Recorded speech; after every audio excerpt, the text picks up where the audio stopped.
What's up, people of the internet? My name is Antun Soares, and today we're going to be looking at the Alienware Alpha game console.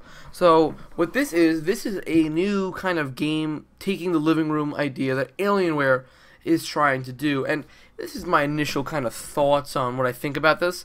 And it's again to try to steal your living room, like this big war of the console and everything else has been. But this machine is kind of low in specs, and I wanted to kind of make a video about how you can build a somewhat equally priced machine and have more abilities with that machine other than this kind of tiny form factor machine. So even here in this Engadget article, it says do not expect us to be able to play Far Cry 4 out of the box or maxed out. So let's look at their pricing. So if you come here to their website, which is Dell, so you can go and look at each individual price. So you can start the base model, which is a Core i3, which I don't know. Core i3 is the bottom of the barrel. It's the lowest of the Intel Core processors. You're not going to get the best performance, but it's still an Intel Core. But I'd still prefer a higher core, like a i5 or i7, with about 4 cores and 4 threads. So you're going to want to go with a higher core processor, and you're going to get a lot more stuff with these two up here. So 4 gigs of memory, which is again on the low end. Most games you're going to need 8 gigs of RAM, which is a little bit better. So lowest one, you're going to spend a little chunk of money with that. It's a pretty big chunk, and then you get more and more expensive as you go up. So again, another i3, and around this article in their purchase somewhere, it says that you can game in 4K, not 4K. It says 4K resolution, but I want to clear this up because they didn't really say it clear enough in their website here, in Dell's website. They say 4K, but it doesn't.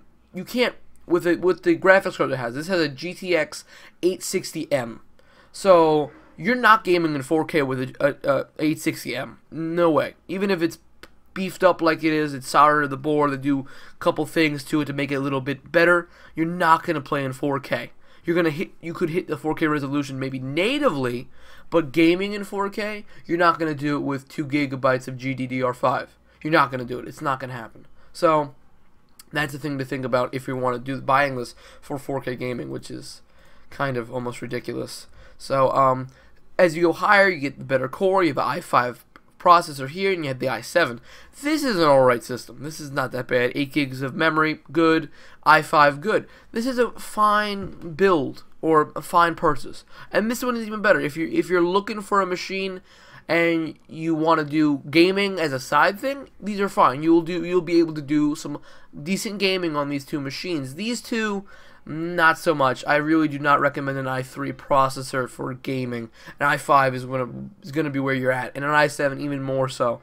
i7s are more geared for video editing and photo and media production. So you get more threads and more cores with an i7, and you get 8 megabytes of cache memory. So you're gonna get a little bit more benefits with an i7. So here I have a spreadsheet. I build computers for my friends when they want me to, and when they have the money to. So an equally priced system for here is $8.99, and you're only getting the small form factor. But for a system like this, which will be a Hackintosh, so you're gonna, for a Hackintosh you can put OS X on it. So my friend wants this, I have this, so he wanted the same thing. So here is an equally priced system. So it's equally priced to this, but you're getting that upgradability factor. So in the future, he's getting a GTX 760, the same graphics card I have, and it's a very good graphics card.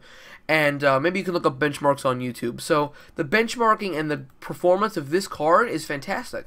I play games at almost max settings, and I'm beating the next gen consoles, and I'm at the same price range as this. So if you have the money and you have the idea to buy something like this, come look at something. You can go online and look up PCs like this, built at almost only $100 more. And even this computer, after sales on Amazon, I think this comes out to $960.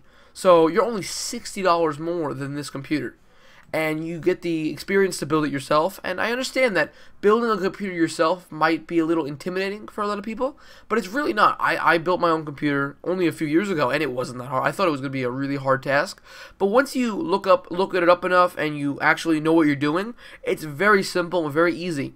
So maybe when I build this computer, I probably will record this build and show it off, how to build it, and I'll probably go really in-depth. There'll probably be a very long video of me building this PC. This computer has multiple purposes though. This computer you can use for gaming, which it has a really nice graphics GPU for that, and you can do video editing as well because you have the i7. So you can do video editing, media editing. So this is a multi-purpose machine, and if he decides to upgrade to a GTX 980 one day, or to another one of these, you can do this in dual SLI or quad SLI. So if you really wanted to do that, you could, but with an Alienware Alpha, you're not going to have the capabilities of upgrading the GPU since it's soldered right onto the board. So that's going to be, for me at least, and for people who want to do, if you want to do video editing and photo editing, go for this, because you're going to get an i7 and you're going to be good. If your gaming is not your main priority, if say gaming is like your third or second priority, this is fine.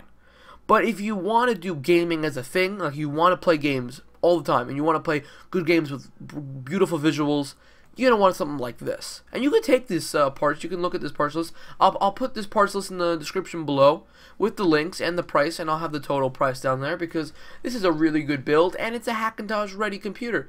You can install OS X Yosemite on there. And I'll show a tutorial on how to do that as well when we build this computer. So yeah, I think that if for a budget computer this is alright.